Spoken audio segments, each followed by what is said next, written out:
Oleh karenanya Allah Subhanahu wa taala ketika menyebutkan tentang negeri-negeri kaum Lut, Allah Subhanahu wa taala menggunakan isim jamak. Kata Allah Subhanahu wa taala wal mu'tafikat, dan negeri-negeri yang dibalikkan oleh Allah Subhanahu wa taala. Dalam dua ayat Allah menyebutkan wal mu'tafikat, wal mu'tafikat yang jamak dari al mu'takifah, ya, yaitu negeri yang munqalibah, yang dibalik, ya. Sehingga menunjukkan bahwasanya penyakit homoseksual ini menular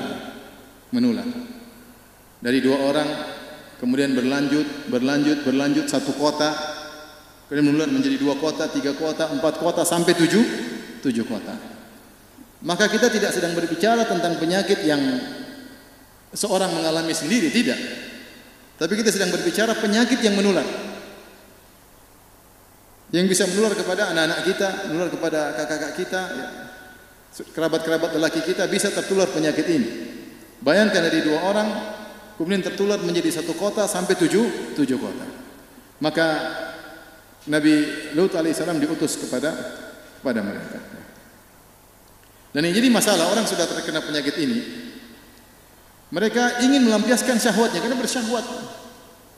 Hanya saja ketika mereka melampiaskan syahwat tidak menemukan jalannya, akhirnya mereka mencari mangsa. Mereka sudah tidak tertarik sama wanita. Akhirnya mencari mangsa kepada yang bisa dimangsai, biasanya anak muda, remaja-remaja, anak-anak kecil. Dan mereka nekat untuk, ya, melampiaskan syahwat mereka. Dan banyak kejadian bagaimana laki diperkosa, anak-anak diperkosa. Saya mendengar kejadian menyedihkan yang saya dengar.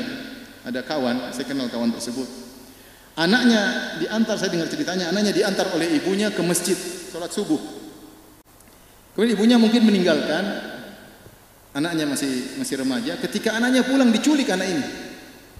Diculik kemudian diperkosa oleh orang-orang praktisi homoseksual. Dibalikan beberapa hari atau berapa lama kemudian dikembalikan. Anak ini rusak akhlaknya. Dia sudah ketagihan juga, mengerikan. Sudah tertular penyakit tersebut. Cara yang keji, musibah, tapi ini cara yang keji yang mereka lakukan. Karena syahwat adalah suatu yang garizah, atau suatu yang insting seseorang harus disalurkan kepada tempat yang benar. Ketika dia tidak menemukan tempat, dia tidak tertarik sama wanita, maka dia akan mencari pelampiasan.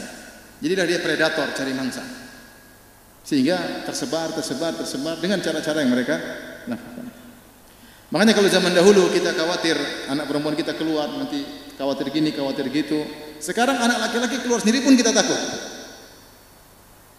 Khawatir. Kalau anak perempuan kita dijemput sama laki-laki, kita khawatir. Tapi lebih khawatir lagi dijemput sama om-om. Khawatir ini jangan-jangan. Khawatir. Ngeri. Apalagi zaman sekarang namanya homoseksual sudah jadi tren kehidupan. Ini penyakit, kelainan, tapi dijadikan tren dalam apa? Kehidupan. Ya. Kalau saya tulis dalam buku saya Kisah Para Nabi, sudah ada sekitar 30 negara yang melegalkan nikah sama jenis. Banyak. Amerika kayak apa banyak. Bahkan masuk dalam kurikulum. Ada kawan yang anaknya dia tinggal di Perancis, kemudian dia sekolahkan anaknya di salah sekolah di Perancis. Kemudian ketika masuk sekolah diajarkan, anak-anak sekalian, menikah itu ada 3 model. Menikah pertama adalah mama dan papa. Menikah kedua adalah mama dan mama. Menikah ketiga papa dan papa. Akhirnya dia keluarkan anaknya dari sekolah. Bayangkan dicekoki dari awal seperti ini. Sehingga dianggap adalah suatu yang biasa. Yang dahulu dianggap sebagai penyakit, akhirnya mulailah dokter-dokter luar negeri menghilangkan tanda penyakit ini menjadi suatu seperti opsi lain. Bukan dianggap lagi suatu penyakit karena terlalu banyak yang terkena penyakit ini. Terlalu banyak yang menyuarakan, yang membela, ingin melegalkan secara undang-undang.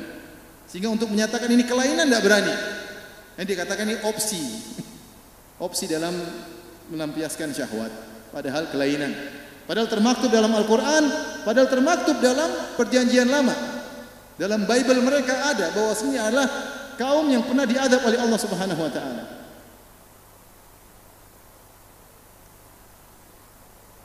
Oleh karenanya perkara sangat mengerikan. Mengerikan. Apalagi saya katakan tadi, penyakit ini bukan hanya terjadi di orang-orang nakal yang main di kafe-kafe, kadang menyusup masuk di dunia pesantren. Ya. Karena orang yang punya penyakit ini terkadang dia diam-diam, kemudian dia mulai mencari mangsa. Dia harus mencari mangsa, karena dia harus melampiaskan apa? Syahwat. Sehingga harus cari mangsa. Makanya adik-adik kalau ada yang mulai